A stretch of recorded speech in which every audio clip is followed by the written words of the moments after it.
Hello बच्चों, नमस्कार। आप सभी का स्वागत है बिहार के number 1 educational channel Bihar board arts Vidyakul पर।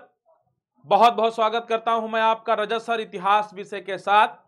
तो बच्चों, पिछली बार हम लोगों ने चैप्टर नंबर 4 का पार्ट 1 देखा था, विश्वास, विचारक और इमारतें। हमने शुरुआत में जो है सांची की एक झलक से शुरू किया था और जैन धर्म की शिक्षाएं और जैन धर्म के विस्तार तक हमने बात करी थी। और फिर हमने कहा था कि आगे जो बौद्ध धर्म का मामला होगा वो हम लोग पार्ट 2 में लेकर के चलेंगे।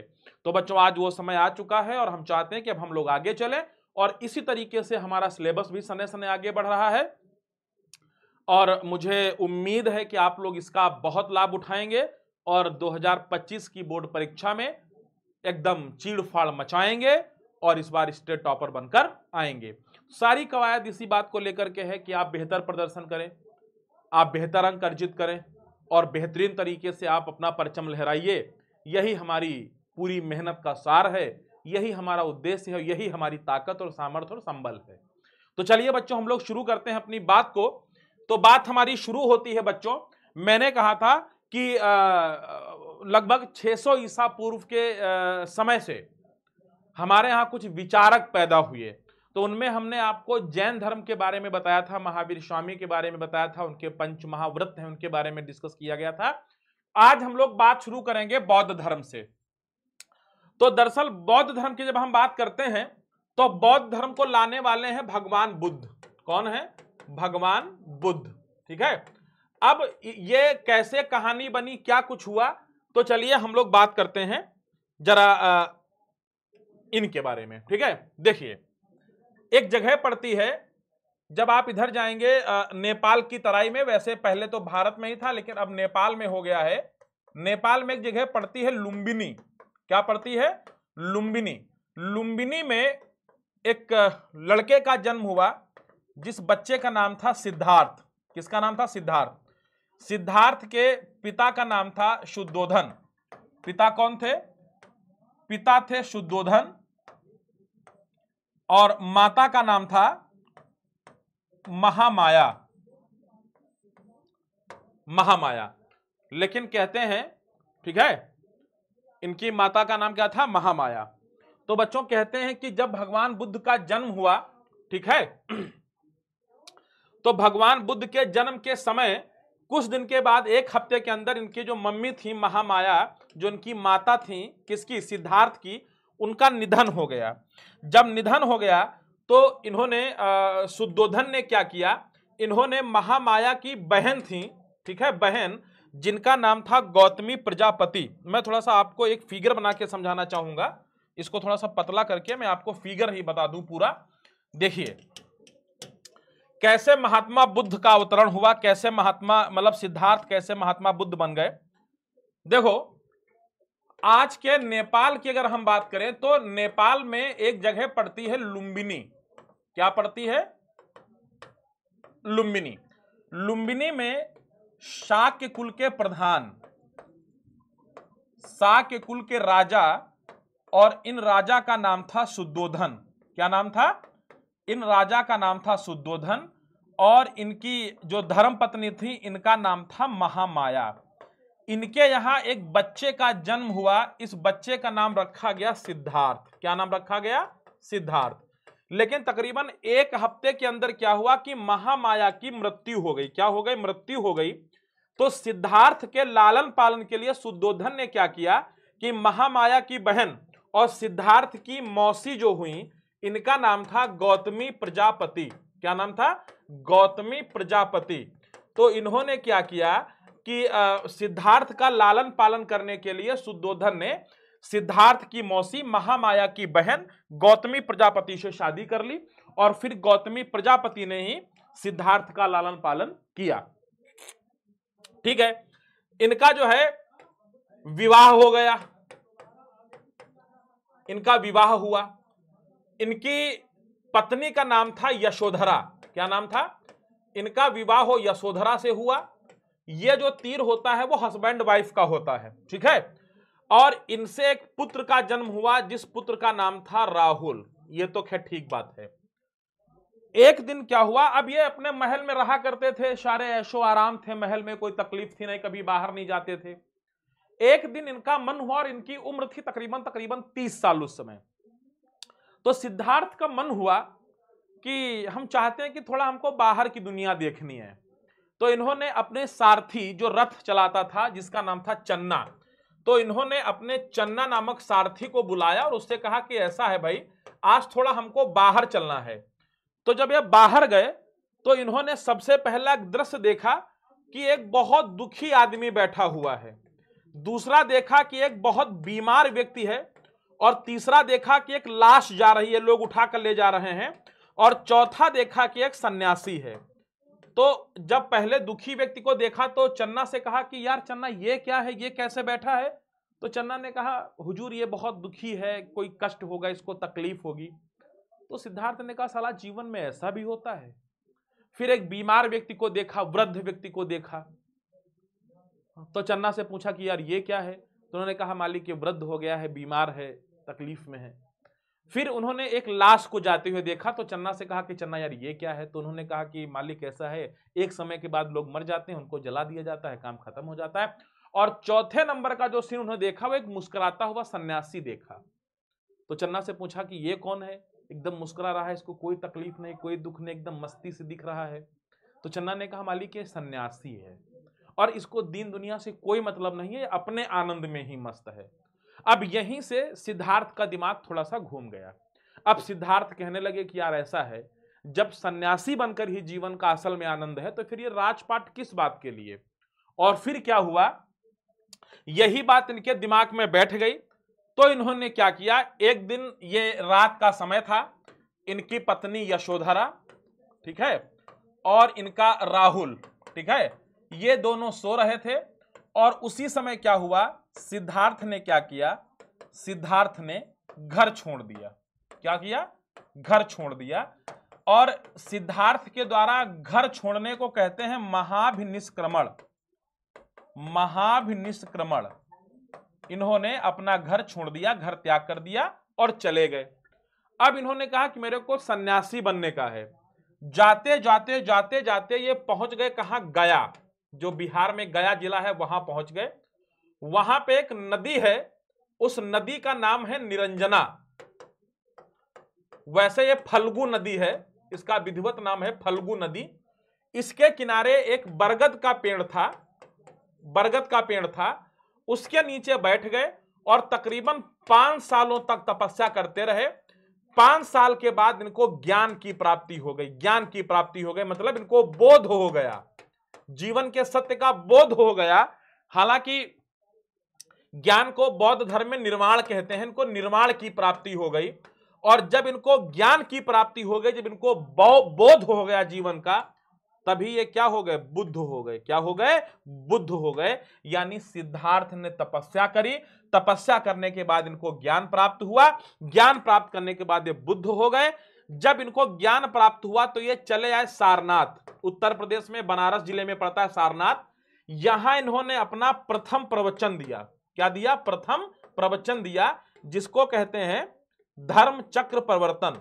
धर्म चक्र प्रवर्तन यानी महात्मा बुद्ध ने अपना पहला जो प्रवचन दिया, जो पहला उपदेश दिया, वो सारनाथ में दिया।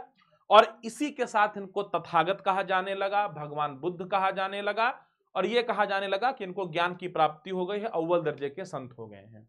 तो ऐसे ये कहानी थी सिद्धार्थ के बुद्ध बनने की। ठीक है, तो ये पूरी कहानी है। ठीक है, तो इनका मूल नाम सिद्धार्थ हुआ करता था। इनके पिता राजा शुद्धोधन थे, राजा थे। माता महामाया देवी थी। गौतम बुद्ध के जन्म के 1 सप्ताह में ही उनकी महामाया, उनकी मम्मी का निधन हो गया। उसके बाद महामाया की बहन प्रजापति गौतमी से शुद्धोधन ने विवाह कर लिया, और इस प्रकार प्रजापति गौतमी सौतेली मां थी इनकी। लेकिन तो 563 में इनका जन्म हुआ था कपिलवस्तु के लुम्बिनी में। ठीक है, और फिर उन्होंने क्या किया? ठीक है, फिर उन्होंने अपना 29 साल की उम्र में गृह त्याग कर दिया भगवान बुद्ध ने। और फिर जो है ऐसे इनका जो है कहानी। अच्छा, 483 में इनकी मृत्यु हो गई, ये तो नॉर्मल सी बात है। अच्छा, ज्ञान की प्राप्ति इनको बोध गया में हुई, निरंजना नदी के किनारे, फल्गु नदी के किनारे, पीपल वृक्ष के नीचे, जिसको बोधि वृक्ष कहा जाता है, वहां पे इनको ज्ञान की प्राप्ति हुई, और जब ज्ञान की प्राप्ति हुई तो इन्हीं को भगवान बुद्ध कहा जाने लगा। और इन्होंने अपना पहला जो उपदेश दिया था वो सारनाथ में दिया था, ठीक है। अच्छा, अब यही है कि भगवान बुद्ध का जन्म कपिलवस्तु के लुम्बिनी में हुआ था, जो कि अब नेपाल में पड़ता है। इनके बचपन का नाम सिद्धार्थ था। यह शाक्य कबीले के सरदार राजा शुद्धोधन के पुत्र थे। और सबसे बड़ी बात है कि सिद्धार्थ को जीवन के कटु यथार्थ से दूर महल की चार दीवारी में सभी सुख सुविधाएं प्रदान की गई थी। बाहर की दुनिया कभी देखी ही नहीं थी इन्होंने कि बाहर क्या होता है, क्या दुख भी होता है, क्या कोई बीमार भी होता है। तो महल में जीवन गुजार रहे थे और बहुत मस्ती के साथ जीवन कर रहे थे। अच्छा, शुद्धोधन ने ऐसा इसलिए भी किया था क्योंकि जब सिद्धार्थ का जन्म हुआ था तो कई ब्राह्मणों ने ये भविष्यवाणी करी थी, या तो ये लड़का बहुत बड़ा संत बनेगा या तो ये बहुत चक्रवर्ती राजा बनेगा। तो शुद्धोधन को डर था कि ऐसा ना हो कि ये बाहर जाए और बाहर की दुनिया देखे, कहीं बाबा ना बन जाए, हमारा एक बेटा है, फिर हमारे राजपाट को कौन चलाएगा। इसलिए शुद्धोधन कभी भी सिद्धार्थ को बाहर नहीं जाने देते थे। अच्छा, तो एक बार इन्होंने अपने सारथी को बुलाकर शहर घूमने के लिए बात की। जब वह महल की बाहर की दुनिया में आए तो उनकी यह पहली यात्रा काफी पीड़ादायक थी। उन्होंने बाहर चार दृश्य देखे जिनसे उनका जीवन बिल्कुल परिवर्तित हो गया। जो मैंने आपको चार दृश्य दिखाए, पहले उन्होंने एक बूढ़ा व्यक्ति देखा। क्या देखा? एक बूढ़ा व्यक्ति देखा, एक बीमार व्यक्ति देखा, एक लाश देखी और एक सन्यासी।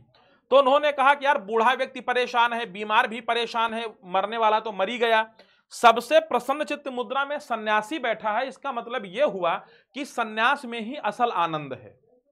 सब कुछ त्याग कर लोगों को शिक्षा देना, अपने मन में मस्त रहना, फक्कड़ बने रहना, जीवन का असली सत्य यही है। और यही बात इनके दिमाग में बैठ गई और फिर उन्होंने अपना घर छोड़ दिया, चले गए बोध गया में, और वहीं पे इनको ज्ञान की प्राप्ति हुई। और ज्ञान की प्राप्ति के बाद सिद्धार्थ क्या बन गए? सिद्धार्थ बन गए बुद्ध। क्या बन गए? बुद्ध बन गए। तो यही है, इन चारों में से सिद्धार्थ ने फैसला किया कि वे सन्यास का रास्ता अपनाएंगे। उन्होंने महल की सुख सुविधाओं को त्याग दिया, सत्य की खोज में महल को छोड़कर निकल गए। सिद्धार्थ ने साधना के कई मार्गों को खोजने का प्रयास किया। उन्होंने अपने शरीर को बहुत कष्ट दिए, कई बार वो मरते मरते बचे, लेकिन फाइनली जब उन्हें ज्ञान की प्राप्ति हो गई तो उन्हें बुद्ध के नाम से जाना गया। और फिर उन्होंने पूरे जीवन भर लोगों को अच्छा आचरण करने की शिक्षा दी, सत्य बोलने की शिक्षा दी, अहिंसा की शिक्षा दी, ध्यान की शिक्षा दी और चरित्र की शिक्षा दी। बहुत कुछ किया उन्होंने। तो आगे हम देखते हैं बौद्ध धर्म की क्या क्या शिक्षाएं हैं, जरा देख लेते हैं। बुद्ध की शिक्षाएं क्या क्या हैं, क्या कहते हैं भगवान बुद्ध। देखो, बौद्ध का महत्वपूर्ण ग्रंथ त्रिपिटक है, तो मैं आपको बता दूं। देखो, भगवान बुद्ध की शिक्षाएं क्या हैं। भगवान बुद्ध की जो शिक्षाएं हैं वो इनके 3 ग्रंथ में मिलती हैं। बुद्ध की क्या शिक्षाएं हैं? बुद्ध की शिक्षाएं त्रिपिटक में है। त्रिपिटक का मतलब क्या है? बौद्ध धर्म के 3 ग्रंथ हैं, उन्हीं को मिलाकर के त्रिपिटक कहते हैं। इसमें एक है विनय पिटक। विनय पिटक, विनय पिटक का मोटा मोटा सा मतलब यह है कि बुद्ध धर्म को, बौद्ध धर्म को अपनाने के लिए कौन कौन से नियम कानून आपको अपनाने पड़ेंगे, वो सारी बातें इसमें दी हैं। कि अगर आप बुद्ध संघ में, बौद्ध संघ में आना चाहते हो तो आपको कौन कौन से कानून या कौन कौन से नियम अपनाने पड़ेंगे, ये बात इसमें की गई है। उसके बाद इसका दूसरा जो पार्ट है, दूसरा ग्रंथ है, इसको कहते हैं सुत्त पिटक। और सुत्त पिटक में यह बात की गई है कि भगवान बुद्ध के उपदेश, बुद्ध के उपदेश है ना। तो सुत्त पिटक में भगवान बुद्ध के उपदेश दिए गए हैं। और इसके बाद में आता है अभिधम्म पिटक। क्या आता है बेटा? अभिधम्म पिटक। अभिधम्म पिटक, इसमें भगवान बुद्ध का दर्शन दिया गया है, यानी बौद्ध धर्म का दर्शन दिया गया है। टोटल जो है फिलॉसफी दी गई है। तो इन्हीं में जो सुत्त पिटक है इसमें बहुत सारी शिक्षाएं दी गई हैं। वो शिक्षाएं क्या क्या हैं जरा एक बार हम लोग देख लेते हैं। ये सारी बातें वही हैं, सुत्त पिटक, अभिधम्म पिटक, ये सारी बातें वहीं पे हैं। अच्छा, इसमें क्या कहा गया है? ठीक है, सुत्त पिटक में दी गई कहानियों के आधार पर भगवान बुद्ध की शिक्षाओं का पुनर्निर्माण किया गया है। कुछ कहानियों में अलौकिक शक्तियों का वर्णन किया गया है। सुत्त पिटक में भगवान बुद्ध के बहुत सारे उपदेश हैं। इन उपदेशों में तमाम प्रकार की कहानियां भी वर्णित की गई हैं। कुछ तो ऐसी हैं जो एकदम दीन दुनिया से कोई वही नहीं है, उनका कोई मतलब ही नहीं, मतलब अलौकिक, इस लोक से उनका कोई संबंध ही नहीं है, कुछ ऐसा, उसमें ऐसी व्यवस्था की गई है। अच्छा, कुछ कहानियां अलौकिक शक्तियों की बजाय बुद्ध ने विवेक और तर्क के आधार पर समझाने का प्रयास किया है। तो भगवान बुद्ध के दर्शन का टोटल मतलब ही यही था कि भैया ऐसा है, जीवन में कोई भी काम करो तो उसके पहले विचार करो, अंधानुकरण जीवन में नहीं होना चाहिए, तार्किक काम करिए, जो भी करिए उसके पीछे तर्क ढूंढिए, उसके पीछे की वजह ढूंढिए। तो रीजनिंग लगाइए कि अगर हम यज्ञ कर रहे हैं तो हम यज्ञ किस लिए कर रहे हैं, क्यों कर रहे हैं, क्या वजह है इसके पीछे की। तो इन सारी चीजों को लोगों को समझाने का इन्होंने प्रयास किया और पूरा जीवन भर यही करते रहे। तो देखो इनकी कुछ शिक्षाएं हैं, जैसे महात्मा बुद्ध ने 4 आर्य सत्य, 8 अष्टांगिक मार्ग, 10 महत्वपूर्ण उपदेश दिए गए हैं, जैसा कि इसमें बात आगे की गई है। देखो इन्होंने 10 उपदेश दिए हैं। क्या? विश्व अस्थिर है, यह लगातार बदलता रहता है। तो भगवान बुद्ध का कहना कि देखो ये प्रकृति लगातार चलन है, चलायमान है, गतिशील है, यहां पे कुछ भी स्थिर नहीं है। जो आज है वो कल नहीं होगा, जो कल है वो परसों नहीं होगा, सिंपल सी बात है। उसके बाद क्या? यहां कुछ भी स्थायी नहीं है। भगवान बुद्ध कहते हैं यहां कुछ स्थायी नहीं है, सब कुछ चलायमान है। आज संपत्ति है, कल लूट ली जाएगी। आज घर बना है, कल भूकंप आ सकता है, कुछ भी स्थायी नहीं है। भगवान का होना अप्रासंगिक है। ये कहता था ईश्वर ईश्वर कुछ नहीं है, जो कुछ है वो मनुष्य है, अपने कर्मों से, अपने आचरण से ही वो अपने जीवन को सुखमय बना सकता है, बाकी ईश्वर का कोई इसमें रोल नहीं होता है। राजाओं को दयावान होने की सलाह दी। भगवान बुद्ध कहते थे अगर आप राजा हो तो आपका पहला कर्तव्य यह है कि आप अपनी प्रजा के प्रति दयावान हो, आपके अंदर शील होना चाहिए, आपके अंदर विनय होनी चाहिए, दयालुता होनी चाहिए, कृपा होनी चाहिए, क्षमा होनी चाहिए, क्योंकि आप राजा हैं। उसके बाद कहते हैं सत्य और अहिंसा, दो बहुत परम सत्य हैं। सत्य और अहिंसा के साथ चलिए और मध्यम मार्ग को अपनाइए जीवन में। कैसे? मध्यम मार्ग का मतलब होता है कि बहुत ज्यादा कट्टर भी नहीं होना और बहुत ज्यादा लूज भी नहीं होना, बीच का मार्ग। जैसे नहीं भाई मैं तो नॉनवेज नहीं खाता, कुछ लोग कहते हैं भाई मैं तो बहुत नॉनवेज खाता हूं। बीच का रास्ता यह कि भाई जिसको अच्छा लगे वो खाए, जिसको ना अच्छा लगे वो ना खाए, बात खत्म हो गई। अब हम ये कहें नहीं यार हम नॉनवेज देख लेंगे हमको उल्टी हो जाएगी, तो दूसरा कहता नहीं हम तो नॉनवेज से ही नाश्ता करते हैं। तो ये दोनों कट्टर हो गए, एक ना खाने पे कट्टर है, एक खाने पे कट्टर है। बीच का रास्ता यह है कि ठीक है भाई आपकी मर्जी की बात है, आपको अच्छा लगता है खाइए, आपको नहीं अच्छा लगता आप मत खाइए, बात खत्म हो गई। ये मामला है। अब कुछ लोग कहते हैं ईश्वर नहीं है, कुछ लोग कहते हैं ईश्वर है। अब इस पे मार हो जाती है। मुझसे कोई पूछे तो मैं क्या कहूंगा? बुद्ध भगवान क्या कहते हैं? देखो ठीक है, यह श्रद्धा का विषय है, अगर आप मानते हो ईश्वर नहीं है तो बहुत अच्छी बात है, मानिए। और जो लोग कहते हैं ईश्वर है उनके लिए भी अच्छी बात है। मध्यम मार्ग अपनाइए जीवन में। कि मध्यम मार्ग यह भी है कि भाई हम कैसे कह सकते हैं ईश्वर है कि नहीं है, बस हम ठीक है हम थोड़ा बहुत मानते हैं और नहीं भी मानते हैं, हम ईश्वर पे डिपेंड नहीं है लेकिन ईश्वर की सत्ता को स्वीकार करते हैं। लो मध्यम मार्ग हो गया, कोई लड़ाई झगड़ा है ही नहीं। तो मध्यम मार्ग का मतलब बीच का रास्ता चुनो। भगवान बुद्ध के जीवन का सबसे बड़ा सार यही है। और मैं अगर आपको कहूं कि भगवान बुद्ध की पूरी फिलॉसफी में अगर सबसे कोई कमाल की चीज है तो वो सिर्फ इतनी सी है कि उन्होंने कहा था कि जीवन में मध्यम मार्ग को चुनिए। और हकीकत बात है कि आपने मध्यम मार्ग जीवन में चुन लिया तो आपके काम की जगह पे, आपके घर में, आपके दोस्तों में, आपके मिलने वालों में कभी कोई विद्रोह नहीं होगा, आपके जीवन में कोई द्वंद्व नहीं रहेगा, कोई समस्या नहीं रहेगी, क्योंकि आप मध्यम मार्गी हैं, आप बीच का रास्ता निकालते हैं। और जो बीच का रास्ता निकाल लेता है उससे ये वाले भी खुश और ये वाले भी खुश, आप बीच से निकल गए, क्या बढ़िया जीवन है। तो भगवान बुद्ध की अगर फिलॉसफी को एक शब्द में समझना है तो वो शब्द यही है, मध्यम मार्ग। मध्यम मार्ग अपनाइए, जीवन में कोई समस्या हो ही नहीं सकती। तो भगवान बुद्ध की सबसे बड़ी शिक्षा थी मध्यम मार्गी होना। अच्छा, इसके बाद निर्वाण। निर्वाण एक शब्द इसमें आता है।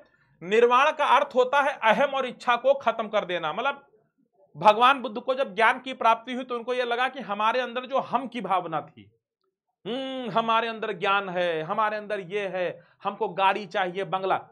भगवान बुद्ध का मतलब था कि देखो अगर जीवन से इच्छाओं का दमन कर दो तो सभी समस्याएं अपने आप खत्म है। समस्या कहां है? आज हमारे यहां ब्रेजा खड़ी है, कल हम सोच रहे हैं कि हमको इंडेवर चाहिए। आज हमारे पास 2000 रुपए हैं, कल हम सोच रहे हैं यार 2000 नहीं अब 2 लाख की जरूरत है। तो इच्छाएं तो अनंत हैं। आपके पास हेलीकॉप्टर है तो आप कहेंगे हमारे पास जेट प्लेन होना चाहिए, आपके पास जेट प्लेन है तो आप कहेंगे इससे भी बेहतर होना चाहिए। तो भगवान बुद्ध कहते थे कि अपने अंदर के अहम को, अपने अहंकार को और अपनी इच्छाओं का दमन कर दीजिए, आपको ज्ञान की प्राप्ति हो जाएगी, फिर आपको दुनिया में कोई पीछे नहीं कर पाएगा। ठीक है, तो भगवान बुद्ध यही मानते थे कि हमारी सभी समस्याओं की जड़ हमारी इच्छाएं हैं।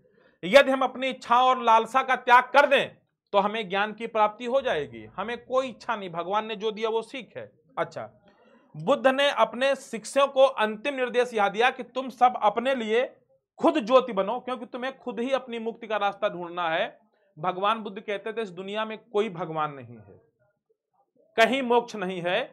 एक बात कहते थे, अपो दीपो भवः, कि अपने लिए स्वयं प्रकाश बनो, अपने अंधेरे रास्ते में अपनी ज्योति जलाओ, खुद प्रकाश बनो, अपने अंधकार को स्वयं दूर करो, अपनी मुक्ति का मार्ग स्वयं ढूंढो। और एक बात याद रखना, अगर हमारी कोई समस्या है और उस समस्या का यदि कोई व्यक्ति समाधान ढूंढ सकता है तो वो सिर्फ मैं हूं। अगर मैं अपनी समस्या का समाधान लोगों को बताने लगा तो लोग सिर्फ मजाक बनाएंगे, बाकी कुछ नहीं करेंगे। ठीक है, तो यही कहते थे कि अपो दीपो भवा। ठीक है, अच्छा, परिनिर्वाण एक शब्द इसमें आएगा। परिनिर्वाण का मतलब होता है कि निर्वाण प्राप्त व्यक्ति की जब मृत्यु होती है तो उसे परिनिर्वाण कहा जाता है, कि जिसे ज्ञान की प्राप्ति हो गई बौद्ध धर्म में, उसका जब मृत्यु होता है तो उसको परिनिर्वाण कहते हैं।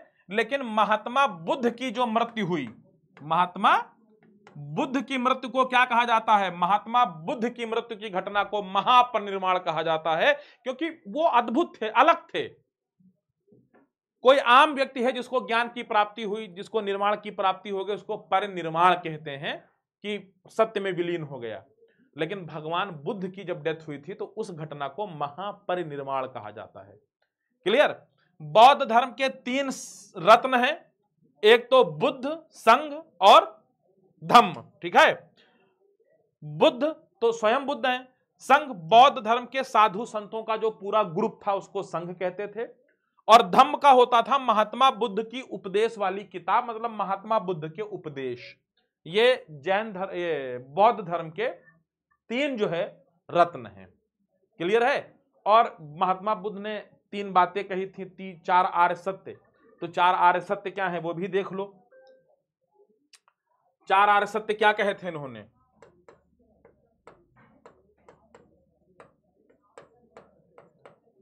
चार आर्य सत्य इनके क्या थे?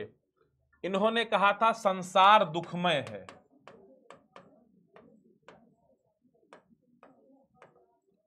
संसार दुखमय है, इस दुख का कारण है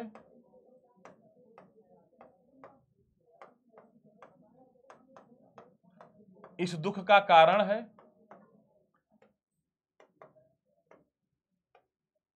ठीक है, और इस दुख का निवारण संभव है।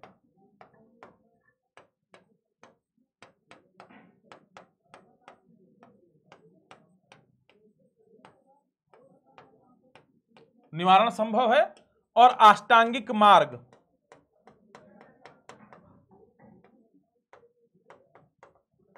या इसको मध्यम प्रतिपदा भी कहते हैं। तो महात्मा बुद्ध का कहना क्या था? महात्मा बुद्ध कहते थे भैया संसार में दुख ही दुख है, और इस दुख का कारण है आपकी इच्छाएं, आपकी लालसा, आपकी तृष्णा। और भगवान बुद्ध कहते थे कि अगर आप अपनी लालसाओं को, अपनी इच्छाओं को, अपनी आकांक्षाओं को, अपनी तृष्णा को समाप्त कर दें तो यह दुख समाप्त हो जाएगा।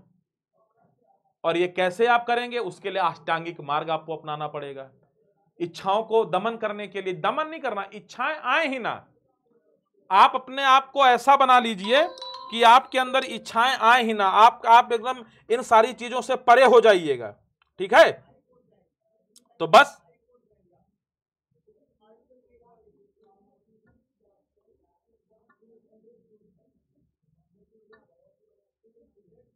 ठीक है। तो इन्होंने कहा कि अष्टांगिक मार्ग 8 तरीके हैं, अगर उन 8 तरीकों को आप अपनाइए तो आपको भी सत्य का ज्ञान हो जाएगा। कौन कौन? देखो, भगवान देखो, पहले समझ लो संसार दुखमय है और इस दुख का कारण है आपकी इच्छाएं, और इनका, इस दुख का समाधान संभव है। अष्टांगिक मार्ग अपनाइए और इस अष्टांगिक मार्ग से आप अपनी सभी इच्छाओं का दमन कर सकते हैं, और इच्छाओं का दमन अगर आपका हो गया तो काम खत्म। तो इसमें अष्टांगिक मार्ग में क्या आता? 8 रास्ते हैं। क्या? सम्यक वाक यानी सम्यक बोलना, सम्यक दृष्टि,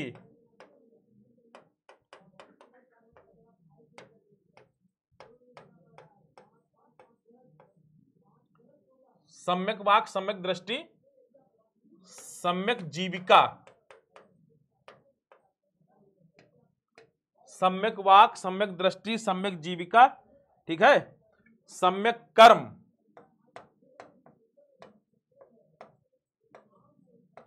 सम्यक कर्म, ठीक है, और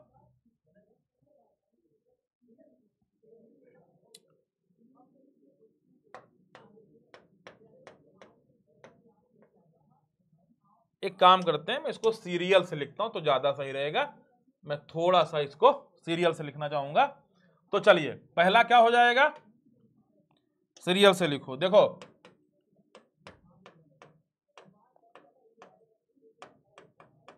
सम्यक दृष्टि, दूसरा क्या है?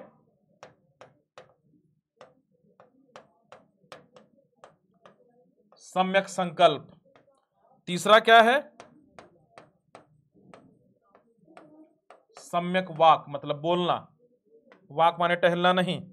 4 सम्यक कर्म, 5वां क्या है?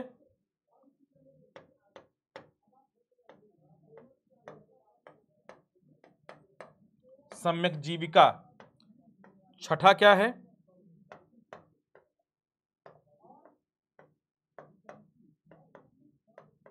सम्यक व्यायाम, 7वां क्या है?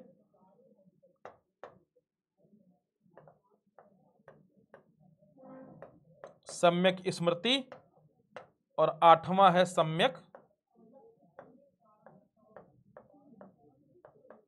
समाधि। ये 8 रास्ते हैं। अगर इन 8 चीजों को आप अपनाते हैं, इन्हीं को कहते हैं अष्टांगिक मार्ग, दुख निरोध गामिनी प्रतिपदा। अगर इन 8 चीजों का प्रयोग करते हैं तो आप जो है निर्वाण प्राप्त कर जाएंगे। और निर्वाण प्राप्त करने का मतलब ही है कि आप समस्त प्रकार की इच्छाओं, लालसाओं इनसे खत्म हो गई आपके अंदर से, और आपका जीवन एकदम मस्त मौला हो गया। ठीक है, चलिए, तो ये बात भगवान बुद्ध की थी। ठीक है, अब देखो, भगवान बुद्ध के अनुयायी तो भगवान बुद्ध की शिक्षाओं से प्रभावित होकर धीरे धीरे इनके बहुत सारे शिष्य बनने लगे। एक संघ की स्थापना की गई, संघ की स्थापना की गई, कुछ भिक्षु धर्म के शिक्षक बन गए। धीमे धीमे क्या हुआ कि इनके बहुत सारे शिष्य बन गए। उन सभी शिष्यों को मिलाकर के एक बौद्ध संघ बनाया गया। धीमे धीमे ये जो इनके शिष्य थे, ये लोग भी लोगों को शिक्षाएं प्रदान करने लगे। और ये जो इनके शिष्य हुआ करते थे, बहुत सिंपल जीवन बिताते थे। इनके पास कुछ भी नहीं होता था, उतना ही भीख मांग के लाते थे जितने में इनका जीवन चल जाए। मतलब अपरिग्रह इनका बहुत बड़ा व्रत था कि हमें कुछ भी बचा के नहीं रखना है। अगर हमारी सुबह की भूख 2 रोटी है तो 1.5 रोटी ही खा के काम खत्म, फिर शाम का शाम को देखा जाएगा। बहुत सादा जीवन बिताते थे और एकदम भिक्षुओं के रूप में रहते थे, इसलिए इनको भिक्षु भी कहा जाता था। भोजन के लिए, दान प्राप्त करने के लिए कटोरा होता था। यह लोग दान पर निर्भर रहते थे, इसीलिए इन्हें भिक्षु कहा जाता था। प्रारंभ में केवल जो बौद्ध शिष्य होते थे वो केवल पुरुष ही हो सकते थे। तो कुल मिला के बुद्ध की शिक्षाओं से प्रभावित होकर इनके शिष्यों का बहुत बड़ा दल बन गया। उस दल को ही संघ कहते थे। और बहुत सारे साधु संत जो है प्रवचन भी देने लगे, और इनका जीवन केवल भिक्षा पर चलता था, अपने पास कुछ भी बचा कर नहीं रखते थे। इसीलिए इनको भिक्षु कहा जाता था, क्योंकि इनका जीवन भिक्षा पर चलता था। शुरुआत में यह हुआ कि इस बौद्ध संघ में, मतलब साधुओं में, साधु संतों में केवल पुरुष ही हो सकते हैं। लेकिन बाद में इन पे बड़ा दबाव डाला गया, इनके शिष्य ने दबाव डाला, और फिर जो है ये हुआ कि चलो भाई, स्त्रियों को भी बौद्ध संघ में शामिल होने की इजाजत दी जाए, कि भाई स्त्रियों को भी ज्ञान प्राप्त करने का अधिकार है। तो इनके एक शिष्य थे आनंद, उन्होंने भगवान बुद्ध पे बड़ा दबाव डाला और कहा देखो ऐसा है, बहुत सारी महिलाएं हैं जो हमारी बौद्ध शिक्षाओं में शामिल होना चाहती हैं, बौद्ध संघ में शामिल होना चाहती हैं, तो मैं ऐसा चाहता हूं गुरुजी कि आप जो है इनको इजाजत दीजिए। तो फिर आनंद ने जब भगवान बुद्ध से कहा तो भगवान बुद्ध ने स्त्रियों को भी जो है उसमें संघ में बौद्ध शिष्य बनने की इजाजत दे दी, वो सब शिष्या बनी। गौतम बुद्ध के प्रिय शिष्य आनंद ने बुद्ध को समझाकर महिलाओं को संघ में शामिल करने की अनुमति मांगी। बुद्ध की जो माता थी जिन्होंने पालन पोषण किया था, गौतमी प्रजापति, बौद्ध संघ में शामिल होने वाली पहली स्त्री थी महिला के तौर पर। यूं कह लो कि भगवान बुद्ध की पहली शिष्या थी, पहली स्त्री शिष्य थी। तो महिलाओं को भी, और महिलाओं को भिक्षुणी कहा जाता था। क्या कहा जाता था? भिक्षुणी कहा जाता था। इनको भी वही करना पड़ता था कि इधर उधर मांग जांच के लाना और खाना पीना। बौद्ध धर्म में शामिल होने वाली पहली महिला गौतमी प्रजापति थी, ठीक है। दूसरी महिला थी आम्रपाली। पहली महिला कौन थी? इनकी स्वयं की मौसी थी जिन्होंने इनका लालन पालन किया था। और इसमें शामिल होने वाली दूसरी महिला थी वैशाली की, एक डांसर थी, नर्तकी। इसको आप कह सकते हो नगरवधू, ठीक है, कहते थे, एक तरीके की वेश्या कह लीजिए आप। तो नर्तकी थी आम्रपाली, वो दूसरे नंबर की थी जो इनके संघ में शामिल हुई थी। और फिर धीमे धीमे बहुत सारी स्त्रियां इनके संघ में शामिल हो गईं और धीमे धीमे धम्म की उपदेशिका बन गईं। आम्रपाली बहुत बड़ी भिक्षुणी बनी। बाद में यह महिलाएं थेरी बन गईं। थेरी वे होती थी जो निर्वाण प्राप्त कर लेती थी, मतलब पहले बौद्ध संघ में शामिल हुई, फिर उन्होंने अपनी इच्छाओं का दमन कर दिया, ज्ञान प्राप्त कर लिया, बहुत तपस्या करी, सब कुछ त्याग दिया, और जब इनको ज्ञान की प्राप्ति हो गई तो इनको थेरी कहा जाने लगा। बौद्ध संघ में जिन महिलाओं ने ज्ञान प्राप्त कर लिया, निर्वाण प्राप्त कर लिया, निर्वाण प्राप्त स्त्रियों को थेरी कहा जाता था। क्या कहा जाता था? थेरी कहा जाता था। और सबसे कमाल की बात यह है कि बुद्ध के संघ में समाज के हर प्रकार के लोग शिष्य बने। बौद्ध धर्म को अपनाने वाले सभी लोग थे। भगवान बुद्ध ने कभी किसी का उपहास नहीं किया, कभी किसी की उपेक्षा नहीं करी। उन्होंने कहा ठीक है, जो भी आए आए, हम कभी किसी में अंतर नहीं करते, हमारे लिए तो सब के सब बराबर हैं।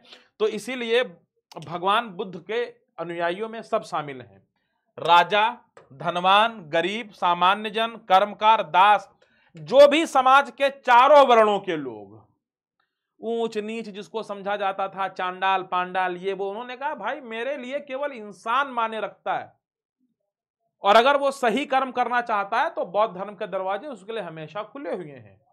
वो कोई भी व्यक्ति हो, बहुत पढ़ा लिखा हो, गलत कर्म करेगा तो हमारे यहां उसको नहीं आना है। और नीच से नीच जाति का वो व्यक्ति हो जो माना जाता है सो कॉल्ड, अगर वो ज्ञान प्राप्त करना चाहता है, अगर वो अपने जीवन को सुधारना चाहता है तो आइए, बौद्ध धर्म में उसके लिए कोई रोक टोक नहीं है, आराम से आइए और हमारे संघ में रहिए। तो भगवान बुद्ध के अनुयायियों में समाज के सभी लोग शामिल थे, राजा हो, धनवान हो, किसान, गरीब, दलित, काम कमेरे, सब लोग शामिल थे। और इसी वजह से बौद्ध धर्म दुनिया में बहुत बहुत बहुत प्रचलित हुआ। अच्छा, जो एक बार संघ में शामिल हो जाता था उसके बाद सभी को समान माना जाता था। सबसे कमाल की चीज क्या थी? भगवान बुद्ध के संघ में चाहे राजा हो, चाहे किसान हो, चाहे गरीब हो, कोई भी हो, अगर आप बौद्ध संघ में शामिल हो गए तो बाकी सब आप बाहर छोड़ के आए हैं। राजा हैं तो राजा वाला पद आप बाहर छोड़ के आइए। संघ में आप एकदम नॉर्मल इंसान थे, चाहे किसान हो, चाहे प्रजा हो, चाहे राजा हो, धनवान हो, गरीब हो, किसान हो, कोई हो, संघ में शामिल होने के बाद आप एकदम सेम हो गए हैं, आप में कोई अंतर नहीं है, ठीक है। शिल्पी, मकान बनाने वाले भिक्ष भिक्षुणी बन जाने के बाद पुरानी पहचान को त्याग देना पड़ता था। यानी आप पहले राजा थे, आप पहले जमींदार थे, आप पहले ठाकुर थे, छत्री थे, आपको सब त्याग देना पड़ता था, केवल आप बुद्ध के शिष्य रहते थे बस। और बुद्ध जब तक जीवित थे उस समय बौद्ध धर्म बहुत तेजी से फैला, लेकिन भगवान बुद्ध की जब मृत्यु हो गई तो बौद्ध धर्म में बड़ी राजनीति फैल गई, आपस में राजनीति होने लगी और बौद्ध धर्म राजनीति का शिकार हो गया और समय के साथ बौद्ध धर्म धीमे धीमे विलुप्त हो गया। मतलब वैसे तो दुनिया के तमाम देशों में है, और अगर वास्तव में सही होता तो शायद ये पूरी दुनिया बौद्धमय होती। आज जो पूरी दुनिया में आप देखते हैं, इधर साउथ ईस्ट के जितने भी देश हैं, जापान हो गया, चाइना हो गया, कोरिया हो गया, इंडोनेशिया है, और तमाम वियतनाम है, म्यांमार है, कंबोडिया है, लाओस है, बहुत सारे देश, श्रीलंका है, बहुत सारे देश, वहां पे खूब बौद्ध धर्म फला फूला। लेकिन अगर राजनीति का शिकार न हुआ होता तो शायद दुनिया में और भी तमाम देश होते जहां पे बौद्ध धर्म होता और ठीक ठाक होता।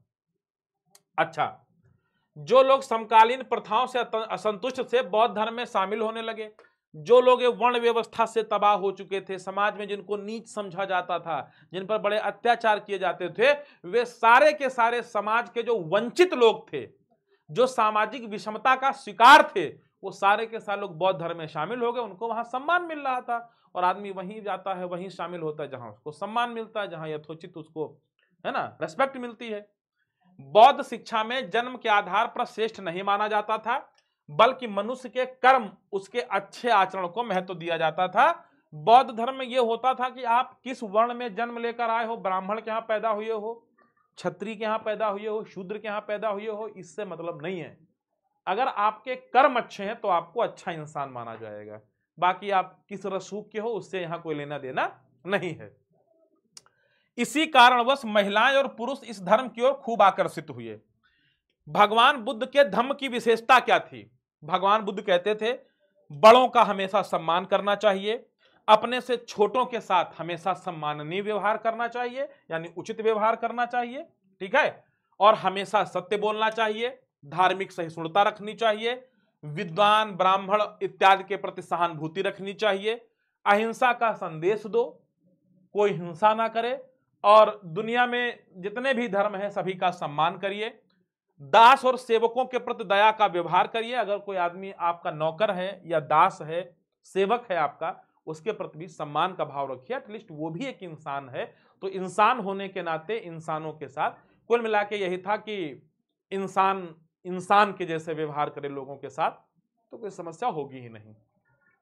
तो ये तो बौद्ध धर्म था और इसकी शिक्षाएं थी। बौद्ध धर्म से संबंधित एक बहुत ही पवित्र चीज है स्तूप, जिसे कहते हैं। स्तूप की बात मैंने बहुत शुरुआत में की थी। स्तूप एक ऐसे उल्टा कटोरे के आकार की आकृति होती है, इस पर एक हर्मिका बनी होती है, एक यष्टि बनी होती है और एक चक्र बना होता है, ऐसे ऐसे, ठीक है। और फिर ये एक ऐसे ये प्रदक्षिणा पथ होता है, यहाँ पे जो है तोरण द्वार लगे होते हैं ऐसे करके, ठीक है। ये गेट होते हैं, इनको तोरण कहते हैं, ठीक है। ये बहुत ही पवित्र जगह मानी जाती है। कहते हैं इसमें बुद्ध के अवशेषों को रख करके बनाया जाता है, बुद्ध के अवशेष रख करके इन्हें बनाया जाता है, इसलिए बहुत पवित्र माने जाते हैं, बहुत पवित्रता के साथ इनको स्वीकार किया जाता है। बहुत प्राचीन काल से ही लोग कुछ जगह को पवित्र मानते थे। अक्सर जहां खास वनस्पति होती थी, जहां पे साफ सुथरा माहौल होता था, थोड़ा रमणीय वातावरण होता था, अनूठी चट्टानें होती थी, है ना, तो जहां पे खूब बढ़िया प्राकृतिक सौंदर्य होता था, लोग वहीं पे अपना आश्रम वगैरह बनाते थे, है ना। तो पवित्र स्थल बन जाया करते थे। ऐसे कुछ स्थानों पर एक छोटी सी वेदी भी बनी रहती थी। शुरुआत में क्या हुआ कि जैसे कोई जगह है, छोटा सा जंगल है, कोई उपवन है, बगीचा है, वहां पे एक छोटी सी ऐसे चौकी बना लिए, यहीं पे बौद्ध धर्म की उपासना की जाती थी। इस छोटी सी चौकी को क्या कहते थे? चैत्य कहते थे, जहां पे पूजा की जाती थी बैठ के, है ना। बौद्ध साहित्य में कई चैत्यों की चर्चा की गई है। बुद्ध के जीवन से जुड़ी जगहों का ही कई जगह वर्णन है। अब देखो स्तूप क्या है, तो मैंने आपको शुरुआत में बताया था, स्तूप एक अर्ध गोलाकार संरचना है, उल्टे कटोरे के आकार की। स्तूप की परंपरा बुद्ध से पहले की रही होगी। ऐसा कहते हैं कि बुद्ध के पहले भी स्तूप बनाए जाते थे, लेकिन बुद्ध के बाद जो स्तूप बने, ठीक है, वो बुद्ध के अवशेषों पर बनाए गए। संरचना क्या होती थी? स्तूप का सांस्कृतिक अर्थ है टीला, पवित्र टीला। इसका जन्म एक गोलार्ध आकृति के मिट्टी के टीले से हुआ है। इसे बाद में अंडाकार बना दिया गया। धीरे धीरे इसकी संरचना अधिक जटिल होती गई। इसमें कई चौकोर और गोलाकारों का संतुलन बनाया जाने लगा। अंड के ऊपर एक हर्मिका होती थी। यह छज्जे जैसी संरचना ईश्वर के घर का प्रतीक था। इसके ऊपर एक छतरी लगी होती थी, जो मैंने आपको दिखाया, अभी देखो मैंने ये बनाई थी, ये संरचना, ये छतरी लगी होती है, ये अंडाकार अंड होता है, ठीक है। ये तोरण होते हैं, यानी मेन गेट होते हैं, इनको तोरण कहते हैं। ये हर्मिका होती है, क्या होती है? हर्मिका होती है। तो यही जो है संरचना है, क्या है? यही स्तूप कहलाती है बेटा। क्या कहलाती है? यही स्तूप कहलाती है, ठीक है। तो ये जो है स्तूप कहलाती है, ठीक है, स्तूप हो गई है। स्तूप के चारों ओर एक घेरा होता था, जो इस पवित्र स्थल को सामान्य दुनिया से अलग करता था। मतलब कि वो बाहर की दुनिया है, स्तूप के अंदर आने के बाद आप एकदम शांति का माहौल देखेंगे। कुछ स्तूपों पर तोरण द्वार भी मिले हैं, मतलब मेन गेट। इन तोरण द्वार पर नक्काशी, अशोकावदान नामक एक बौद्ध ग्रंथ के अनुसार अशोक ने बुद्ध के अवशेषों के हिस्सों पर महत्वपूर्ण शहर बांटकर उनके ऊपर स्तूप बनाने का, मतलब अशोक के बारे में कहा जाता है कि अशोक ने लगभग 84,000 स्तूप बनवाए थे। और अशोक ने क्या किया था, जब महात्मा बुद्ध की मृत्यु हुई थी तो उनके जो अवशेष बचे थे बाद में, उन अवशेषों को तमाम शहरों में रख करके और उनके ऊपर एक स्तूप बनाने का आदेश दिया था, और ये स्तूपों की संख्या 84,000 होने वाली थी। तो इसी के साथ आपका जो चैप्टर होता है बच्चों वो समाप्त होता है, और मुझे उम्मीद है कि इतना आप अगर पढ़ लेंगे तो आपका कोई भी क्वेश्चन इस चैप्टर से छूटने वाला नहीं है। बस मेरी एक आप लोगों से इल्तिजा है कि धड़ल्ले से इसका रिवीजन करते रहिए। तो चलिए मिलते हैं नेक्स्ट वीडियो के साथ। तब तक आप लोग इस वीडियो को अपना प्यार दीजिए, सहयोग दीजिए, इसको खूब शेयर करिए, उन बच्चों तक इसको पहुंचाइए जिन्हें इसकी सख्त जरूरत है, और आप लोग भी इसका रिवीजन करते रहिए अगर बनना है आपको अगला स्टेट टॉपर। तो नमस्कार, धन्यवाद, जय हिंद, जय भारत। स्वस्थ रहिए, मस्त रहिए, पढ़ते रहिए और खिलखिलाते रहिए। जय हिंद, जय भारत।